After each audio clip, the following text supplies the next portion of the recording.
প্রিয় পুণ্যার্থী, আমরা এই মুহূর্তে যেখানে দাঁড়িয়ে আছি সেটা হচ্ছে শ্রীলঙ্কার শ্রীপদ পাহাড়ের প্রবেশ পথে। এটি হচ্ছে বিশ্বের 4টি প্রধান ধর্মের বিশ্বাসীরা যার যার মতো করে পবিত্র মনে করে। যারা ইসলাম ধর্মে বিশ্বাসী তারা মনে করে এখানে বিশ্বের প্রথম মানব হজরত আদম প্রথম এখানে পা রেখেছিলেন, তার পায়ের চিহ্ন এখানে আছে। যারা বৌদ্ধ ধর্মের বিশ্বাসী তারা মনে করে এখানে বুদ্ধের পদচিহ্ন আছে। এটি শাস্ত্রীয়ভাবেও প্রমাণিত, এখানে বুদ্ধের পদচিহ্ন আছে সেটি। আবার খ্রিস্টান ধর্ম যারা বিশ্বাস করে তারাও মনে করে এখানে তাদের প্রথম যিনি বিশ্বের প্রথম মানব এখানে পদচিহ্ন আছে। এভাবে বিশ্বের প্রতিটি বড় বড় ধর্ম যেগুলো আছে প্রত্যেকেই তাদের নিজ নিজ বিশ্বাস থেকে এই পাহাড়টিকে পবিত্র মনে করে। আমরা আজকে এই পবিত্র পাহাড়ের চূড়ায় ওঠার জন্য মনে স্থির করেছি। ভগবান আমাদেরকে আশীর্বাদ করুন, আমরা যেন পাহাড়ের চূড়া পর্যন্ত উঠতে পারি। এটা বলার একটা কারণ আছে, এখানে অনেকেই শোনা যায় পাহাড়ের অর্ধেক পর্যন্ত উঠে অসুস্থ হয়ে যায়, উপরে উঠতে পারে না।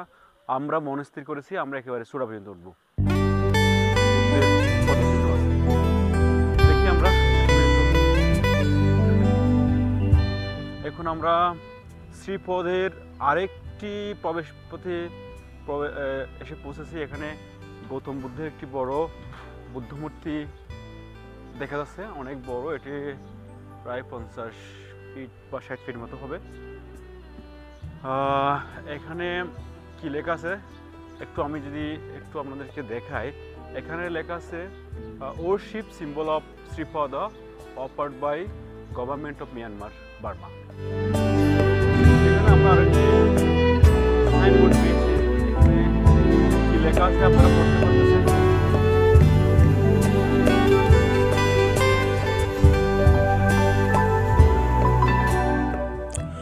সবুজে মোড়া দ্বীপ রাষ্ট্র শ্রীলঙ্কার হৃদয়ে মেঘের কূলে লুকিয়ে থাকা এই রহস্যময় পাহাড় শুধু প্রাকৃতিক সৌন্দর্যের প্রতীক নয়, এটি এক পবিত্র তীর্থভূমি যেখানে 4টি ভিন্ন ধর্মের মানুষ খুঁজে পায় এক পবিত্র পায়ের ছোঁয়া।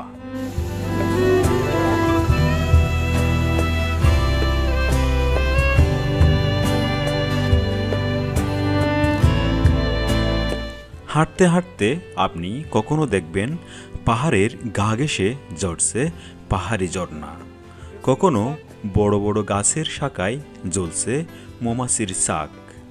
এভাবে আমাদের যাওয়া আসা 10 ঘন্টার যাত্রা আপনাদের এই ভিডিওতে দেখাতে চেষ্টা করব। মন দিয়ে দেখলে কাজে আসতে পারে আপনারও।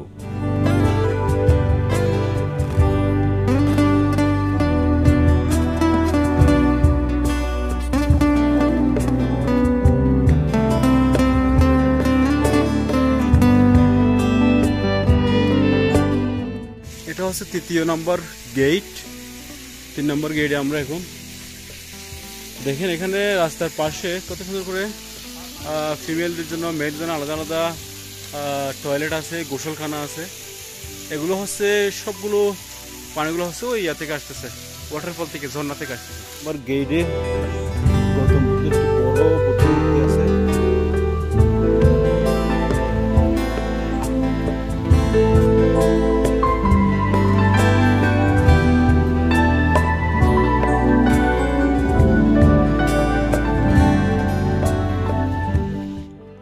পুণ্যার্থী, আমি যেটা বলেছিলাম একটু আগে, আমরা শ্রীপদ পাহাড়ের চূড়ায় যাচ্ছি। যাওয়ার পথে আমরা অলরেডি 2টা গেট ফেলে এসেছি। এটা হচ্ছে 3 নম্বর গেট। 3 নম্বর গেটের ঠিক সামনে হচ্ছে একটি সিংহসজ্জা গৌতম বুদ্ধের মূর্তি আমরা এখানে দেখতে পাচ্ছি। তো ওইটাও আপনাদেরকে দেখিয়ে রাখলাম। আমরা শ্রীপদ পাহাড়ের একেবারে চূড়ায় যাব। আমি যদি দেখাই 3 নম্বর গেটটি তারা কত সুন্দর করে বানাইছে, দেখেন কত সুন্দর করে পাথরের গেট। ঠিক আছে ভিউয়ার্স, সাথে থাকুন, আমরা ভিতরে যাচ্ছি। তো আমরা ইতিমধ্যে প্রায় 2 কিলোমিটার পথ ফেলেছি। একজন পার্শ্ববর্তী মানুষের সাথে কথা বলে যেটা এখান থেকে আরো 6 কিলোমিটার যেতে হবে,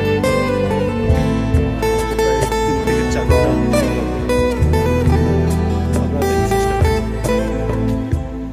সে মুহূর্তে আমরা আছি শ্রীপদ পাহাড়ের ৪র্থ নম্বর গেটে এখানে একটি বোধিসত্ত্বের মূর্তি আপনারা দেখতে পাচ্ছেন, নির্দেশ করতেছে কোন দিকে যেতে হবে। আমরা এদিক দিয়ে হেঁটে সোজা ব্রিজটা পার হব।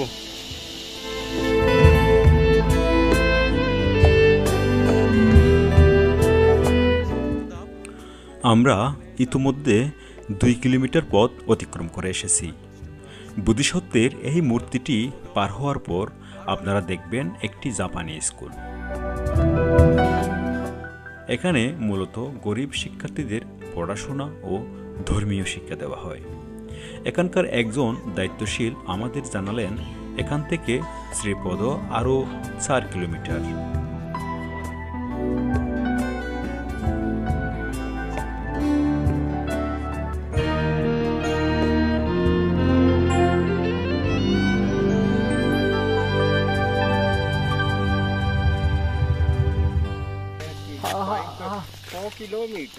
From here?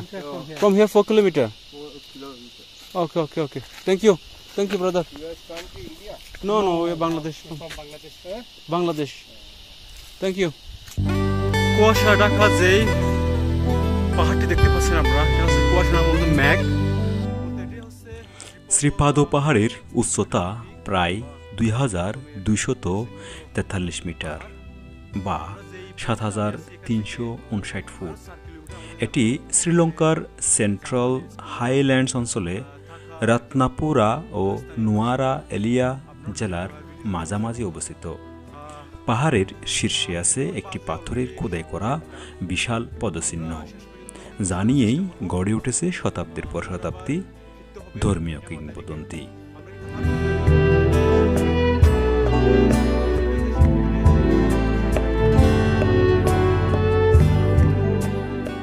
প্রতি বছর ডিসেম্বর থেকে মে মাস পর্যন্ত হাজার হাজার তীর্থযাত্রী রাতে পাহাড়ে ওঠেন। তারা বেয়ে ওঠেন প্রায় 6000 সিঁড়ি, হাতে প্রদীপ, মুখে প্রার্থনা।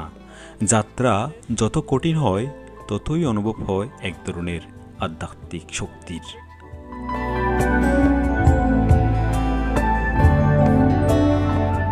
প্রিয় পুণ্যার্থী, আমরা যেটা বলেছিলাম যে আমরা শ্রীপদ পাহাড় বা আদমের পদচিহ্নিত পাহাড়ে আমরা যাচ্ছি। এখানে একটি জাপানি স্কুল আছে।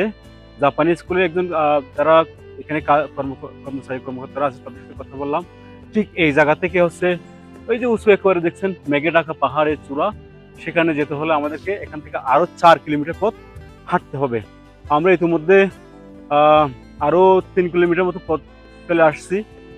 টোটাল আমরা এই পর্যন্ত 3 ঘন্টা হেঁটে ফেলেছি। তো আপনারা হয়তো মনে করতে পারেন 3 কিলোমিটার পথ কিভাবে 3 ঘন্টা হয়। পাহাড়ি পথ হাঁটলে বোঝা যায় কত কষ্টকর। আপনারা অলরেডি দেখেছেন আমাদের শ্বাস কিরকম হয়ে গেছিল। আমরা এই স্টেপে এসে একটু জিরানোর পরে পানি পান করার পরে আমাদের এখন একটু স্বস্তি লাগতেছে। তো আপনারা অবশ্যই যখন আসবেন সাথে করে হালকা খাবার, পানি, পারলে হচ্ছে স্যালাইন এবং হচ্ছে কোল্ড ড্রিঙ্কস সাথে করে নিয়ে আসবেন। আর এখানে প্রত্যেকটি পদে পদে একেবারে ঘন জঙ্গল। আমাদের মাঝে মধ্যে খুব ভয় লাগতেছিল বন্যপ্রাণীর আক্রমণ হবে কিনা। আমরা অলরেডি গুগলেও সার্চ করে দেখেছি এখানে ছোটখাটো বন্যপ্রাণী আছে, বন্য শুকুর, বন্য বিড়াল, কাঠবিড়ালি, বানর, সাপ এগুলো আছে। তাদের আক্রমণ কিরকম হয় সেটাও আমরা একটু নেটে দেখেছিলাম। ছোটখাটো হামলা হয়, প্রাণীর হামলা, যেমন হচ্ছে বানরেরা খাবার ছিনিয়ে নেয়, সাপেরা গাছে লুকিয়ে থাকে সেখান থেকে ছোবল মারতে পারে। শুকর হচ্ছে সবচেয়ে এখানে হিংসাত্মক। তাদের বাচ্চা যদি সাথে থাকে তখন তারা একটু আক্রমণাত্মক হয়, নতুবা তারা পালিয়ে যায়। আর যেগুলো বন বিড়াল আছে তারা অত্যন্ত লাজুক, সাধারণত মানুষের সামনে পড়লে তারা সরে যায়। তো আপনারা আসার সময় এই সতর্কতাটুকু একটু মনে রাখবেন। আর এখানে পদে পদে হচ্ছে ওই এখানে গাইড নেওয়ার জন্য তারা আমাদেরকে সাজেস্ট করে। আমরা গাইড নিই নাই, তবে আমাদের হাতে দুটো লাঠি আছে। এগুলো মূলত আমরা হাঁটতে পারতেছি না এরকম না, এগুলো হচ্ছে বন্য প্রাণী যদি আমাদের আক্রমণ করে সেক্ষেত্রে আমরা যেন তাদেরকে একটু প্রোটেক্ট করতে পারি, চেষ্টা করতে পারি। ধন্যবাদ সবাইকে। আমরা উপরেই চলে যাবো এখন।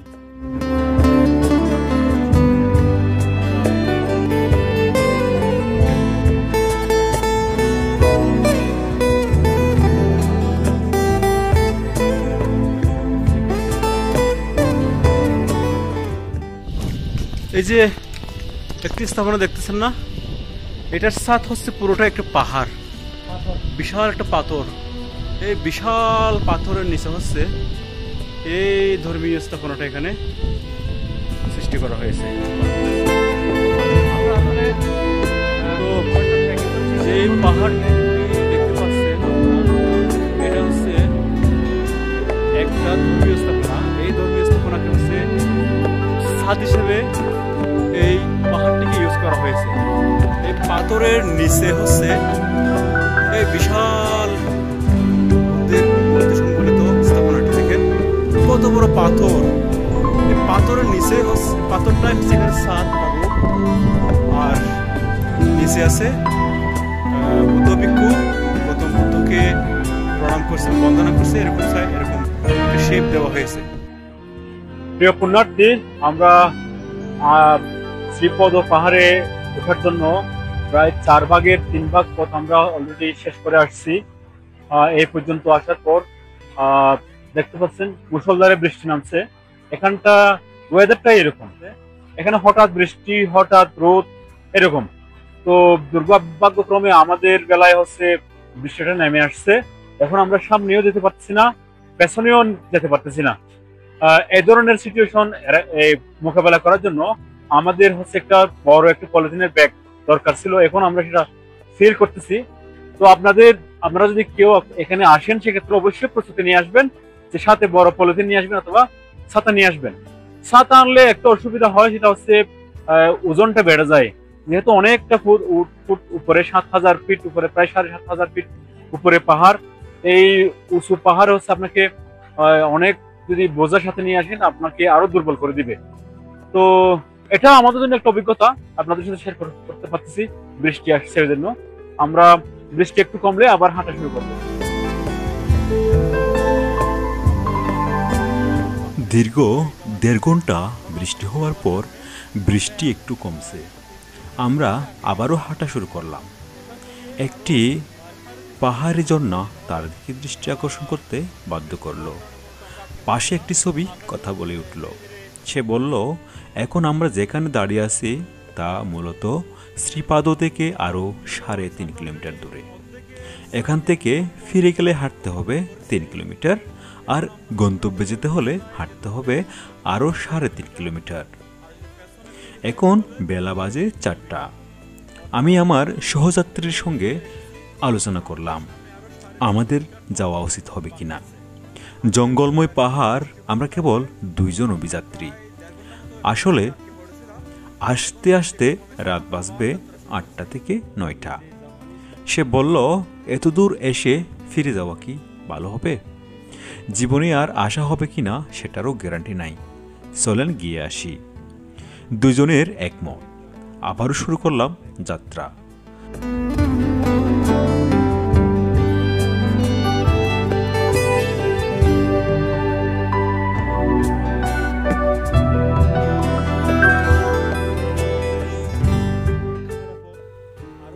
শ্রীপাদ পাহাড়ে একা হেঁটে ওঠার সময় বিশেষ করে বনজ পথ বা অফ সিজনে কিছু বাস্তব ঝুঁকি থাকে। প্রথমত বন্যপ্রাণীর ঝুঁকি, যা প্রথমে একবার বলা হয়েছিল। শ্রীপাদ পাহাড় ঘিরে থাকা বনাঞ্চলে বানর, বন্য শূকর, সাপ এবং কখনো কখনো চিতাবাঘও দেখা যেতে পারে।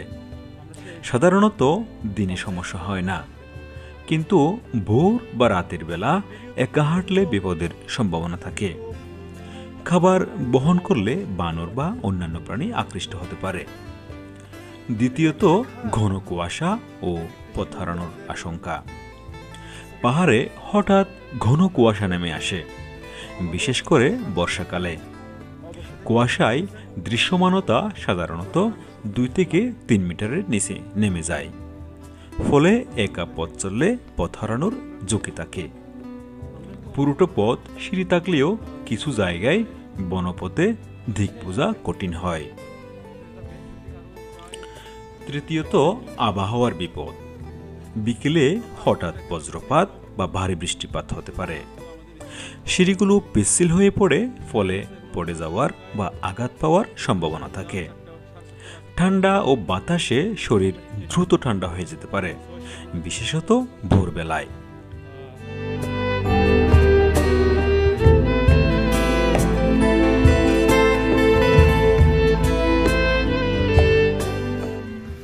এখন শ্রীপদ পাহাড়ের এ ধাপে একটি বুদ্ধ মূর্তি দেখা যাচ্ছে বড়।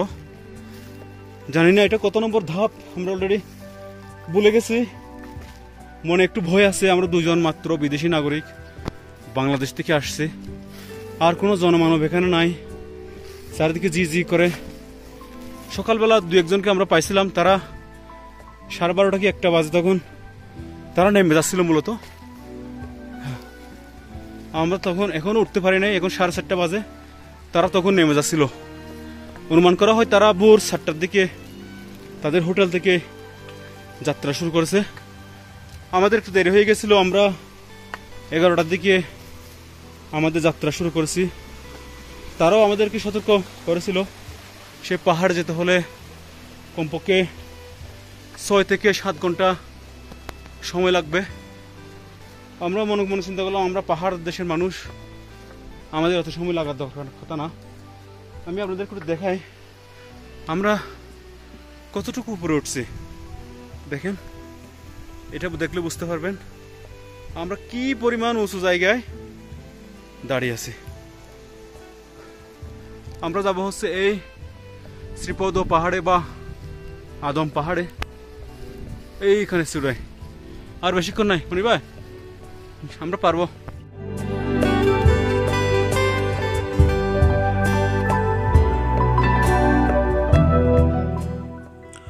ওই যে দূরে সাদা একটি বিন্দু দেখছেন না, সেটা হলো সকালে ফেলে আসা জাপানি স্কুল। কত ছোট দেখা যায় এখান থেকে। এবার অনুমান করেন আমরা কতটুকু উঁচু পাহাড়ি পথ অতিক্রম করে এখানে এসেছি। এখানে এসে আরও একবার মন চাইছে ফিরে যেতে। গভীর বন, এছাড়া আমরা দুইজন বিদেশি নাগরিক ছাড়া অন্য কোনো স্থানীয় বা বিদেশি কোনো মানুষ এখানে নাই। সূর্য প্রায় ডুবে গেছে তখন। হোটেলে ফিরে যাওয়ার কথা মাথায় আসতেই মনে ভয় জেগে উঠল। সব ভয় কাটিয়ে আমরা শেষ পর্যন্ত স্থির ছিলাম, আমরা শ্রীপাদ বা আদমের পদচিহ্ন এখানে দেখেই ছাড়ব।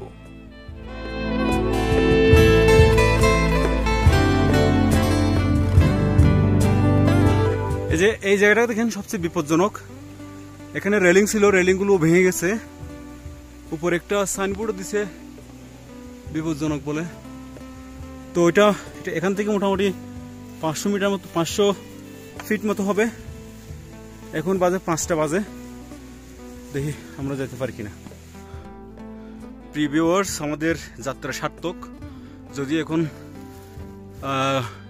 শ্রীলঙ্কার লোকাল টাইম 5:30 বাজে, আমরা একেবারে এই চূড়ায় চলে আসছি। এ হচ্ছে আমাদের শ্রীপদ পাহাড়ের চূড়ায়, 7,500 ফিট উপরে, 7,500 ফিট উপরে আদম পিক বা শ্রীপদ বুদ্ধবিহার, বুদ্ধের পদচিহ্নিত সেই কাঙ্ক্ষিত পাহাড় আমাদের। এই যে দেখছেন না, এটাই হচ্ছে শ্রীপদ। প্রিয় ভিউয়ার্স, এই সেই কাঙ্ক্ষিত শ্রীপদ অথবা আদম পাহাড়। আমরা পৌঁছে গেছি এইটুকু পথ, আর এইটুকু পথ পাড়ি দিলেই আমাদের আজকে গন্তব্য সফল। এখন শ্রীলঙ্কার লোকাল টাইম বাজে 5:30। আমাদের হোটেলে যেতে আরও 6 ঘন্টা টাইম লাগবে। 5টার সাথে যদি 6 ঘন্টা যোগ করি কত হয় আপনারা একটু হিসাব করে দেখেন। এই বন জঙ্গল পার হয়ে কীভাবে যাব জানি না, আমাদেরকে সবাই একটু আশীর্বাদ করবেন। ভিউয়ার্স, এত কষ্ট করে আসলাম, এখানে লক দেখা যাচ্ছে, ভিতরে কোনো লোকজন আছে কিনা দেখি, মানুষজন আছে কিনা দেখি। আমরা একটু রিকোয়েস্ট করব খোলার জন্য। এই সেই পদচিহ্ন যুক্ত পাহাড়ের চূড়া দেখেন, দেখেন আমরা শেষ পর্যন্ত এখানে আসছি।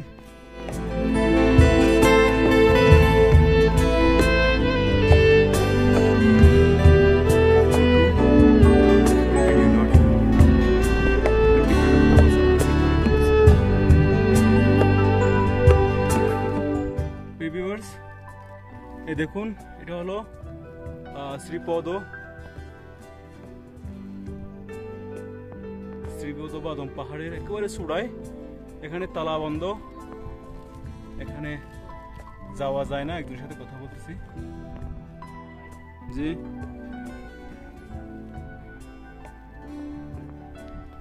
যায় না। এটা দেখার জন্য প্রতিদিন বিশ্বের বিভিন্ন কান্ট্রি থেকে মানুষ ভিড় জমায়। এখানে আসছি, একদম পাহাড়ের চূড়ায় দেখতে পাচ্ছেন। আমরা আপনাকে কথা দিয়েছিলাম যে আমরা একেবারে উপরে উঠে আপনাদেরকে দেখাবো। এই যে ফাইনালি আমরা আসতে পেরেছি। প্রিয় পুণ্যার্থী, এই মুহূর্তে আমরা যেখানে দাঁড়িয়ে আছি সেটা হচ্ছে শ্রীলঙ্কার সর্বোচ্চ পর্বত আদম পিক বা শ্রীপদ। এই যে দেখছেন, আমরা সকাল 11টা থেকে যাত্রা শুরু করে হাঁটতে হাঁটতে সন্ধ্যা 5টায়, আমরা 5:30টায় আমরা এখানে পৌঁছেছি। তবে এখানে তালা মারা লোক, তাদেরকে আমরা রিকোয়েস্ট করেছিলাম একটু তালাটা খোলার জন্য। এখানে একজন মাত্র ব্যক্তি আছে, সে রাজি হয়নি। সে বলল তার কাছে অনুমতি নাই, অনুমতি নিতে হলে তাদের কর্তৃপক্ষের কাছ থেকে অনুমতি নিতে হবে। তো আমাদের আশাটা এখানে সার্থক হয়েছে বলে আমি মনে করি। দেখেন, এই পাহাড়ের এই যে পাথরের চূড়ায় একটি ছোট একটি মন্দির আছে। মন্দিরটা হচ্ছে সবসময় থালা এভাবে লাগানো থাকে, আমরা যেটা জানলাম। তালা মারা ভিতরে হচ্ছে পদচিহ্নটি আছে সংরক্ষিত। তো আমাদের দুর্ভাগ্য, তারা নাকি নভেম্বর ডিসেম্বরে হচ্ছে এটা খুলে, ওই সময়ে মূলত মানুষগুলো আসে। তো আমরা শেষ পর্যন্ত আসতে পেরেছি আপনাদের আশীর্বাদে, ভগবানের আশীর্বাদে, বুদ্ধের আশীর্বাদে। অনেক ভালো লাগছে। প্রিয় পুণ্যার্থী, আমাদের শ্রীপাদ বা আদম পিক যাত্রা আপনাদের কেমন লেগেছে অবশ্যই কমেন্ট করে জানাবেন। সময় থাকতে, অর্থ থাকতে, শরীরে শক্তি থাকতে ঘুরে আসুন আপনিও। আজকের মতো এখানেই বিদায়। আবার দেখা হবে নতুন কোনো ভিডিওতে। আমাদের চ্যানেলটি অবশ্যই সাবস্ক্রাইব করবেন। ধন্যবাদ সাথে দেখার জন্য।